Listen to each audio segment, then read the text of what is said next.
এয়া আকাশবাণী গুৱাহাটী বিয়লিৰ আঞ্চলিক বাতৰি পঢ়িছো ৰূপজ্যোতি বৰুৱাই লোকসভা নিৰ্বাচনৰ তৃতীয় পৰ্যায়ৰ ভোটগ্ৰহণৰ প্ৰচাৰ অভিযানৰ আজি সামৰণি পৰিছে ৰাজ্যখনত নিৰ্বাচনী প্ৰচাৰ অভিযানৰ আজি অন্তিম দিনা বিভিন্ন ৰাজনৈতিক দলে নিজ নিজ দলৰ প্ৰাৰ্থীৰ সমৰ্থনত বিভিন্ন ধৰণেৰে প্ৰচাৰ চলাই ৰাইজৰ মন জয় কৰাৰ চেষ্টা কৰে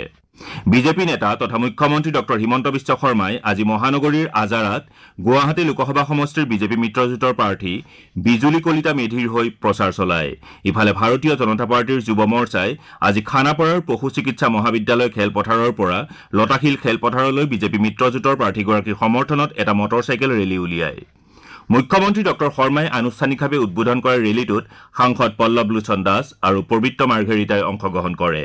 আনহাতে গুৱাহাটী লোকসভা সমষ্টিৰ জাতীয় কংগ্ৰেছ তথা বিৰোধী ঐক্যমঞ্চৰ প্ৰাৰ্থী মীৰা বৰঠাকুৰ গোস্বামীৰ সমৰ্থনত গুৱাহাটী ৰাজীৱ ভৱনৰ পৰা দিছপুৰৰ মানৱেন্দ্ৰ শৰ্মা ভৱনলৈ এটা সমদল উলিওৱা হয় এই সমদলত কংগ্ৰেছ দলৰ ৰাষ্ট্ৰীয় নেতা জিতেন্দ্ৰ সিং প্ৰদেশ কংগ্ৰেছৰ সভাপতি ভূপেন কুমাৰ বৰা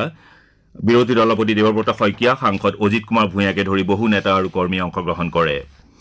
লোকসভা নিৰ্বাচনৰ তৃতীয় পৰ্যায়ৰ প্ৰচাৰ অভিযানৰ আজি অন্তিম দিনটোত অসম গণ পৰিষদ দলেও গুৱাহাটীৰ গণেশগুৰিৰ পৰা আমবাৰী মুখ্য কাৰ্যালয়লৈ এটা মটৰচাইকেল সমদল উলিয়ায় সমদলটোত দলটোৰ সভাপতি তথা কৃষিমন্ত্ৰী অতুল বৰা কাৰ্যকৰী সভাপতি তথা স্বাস্থ্যমন্ত্ৰী কেশৱ মহন্তকে ধৰি দলীয় নেতাকৰ্মীসকলে অংশগ্ৰহণ কৰে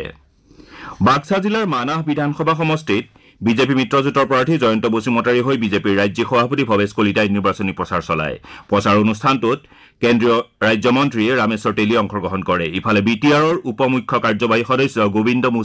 বসুমতাৰীয়ে বাক্সা জিলাৰ জালাহত বিজেপি মিত্ৰজোঁটৰ প্ৰাৰ্থীগৰাকীৰ হৈ নিৰ্বাচনী প্ৰচাৰ চলায় পঞ্চায়ত আৰু গ্ৰামোন্নয়ন মন্ত্ৰী ৰঞ্জিত কুমাৰ দাসেও বজালী জিলাৰ কেন্দ্ৰগুৰি বজাৰ এলেকাত বিভিন্ন ব্যৱসায়িক প্ৰতিষ্ঠানলৈ গৈ বিজেপি মিত্ৰজোঁটৰ হৈ নিৰ্বাচনী প্ৰচাৰ চলায় চিৰাং জিলাত অন্তিম নিৰ্বাচনী প্ৰচাৰৰ দিনটোত কোকৰাঝাৰ সমষ্টিৰ বিজেপি মিত্ৰজোঁটৰ প্ৰাৰ্থী জয়ন্ত বসুমতাৰীৰ সমৰ্থনত মন্ত্ৰী অশোক সিংহাল আৰু পীযুষ হাজৰিকাই নিৰ্বাচনী প্ৰচাৰ সভাত অংশগ্ৰহণ কৰে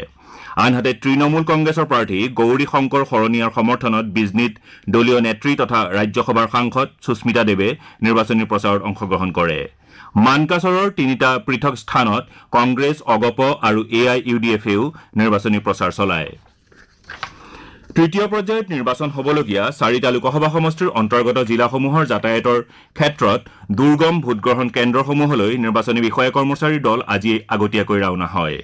পৰহিলৈ বৰপেটা আৰু ধুবুৰী লোকসভা সমষ্টিৰ ভোটগ্ৰহণৰ বাবে আজি বৰপেটা জিলাতো ভোটগ্ৰহণকাৰী দলসমূহে প্ৰান্তীয় আৰু ভিতৰুৱা এলেকাসমূহলৈ যাত্ৰা কৰে উল্লেখযোগ্য যে বৰপেটা জিলাৰ মন্দিয়া আৰু চেঙা বিধানসভা সমষ্টি দুটা ধুবুৰী লোকসভা সমষ্টিৰ অন্তৰ্গত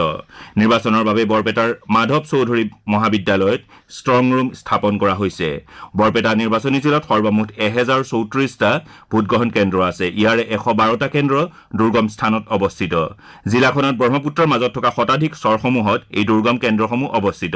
বৰপেটা নিৰ্বাচনী বিষয়া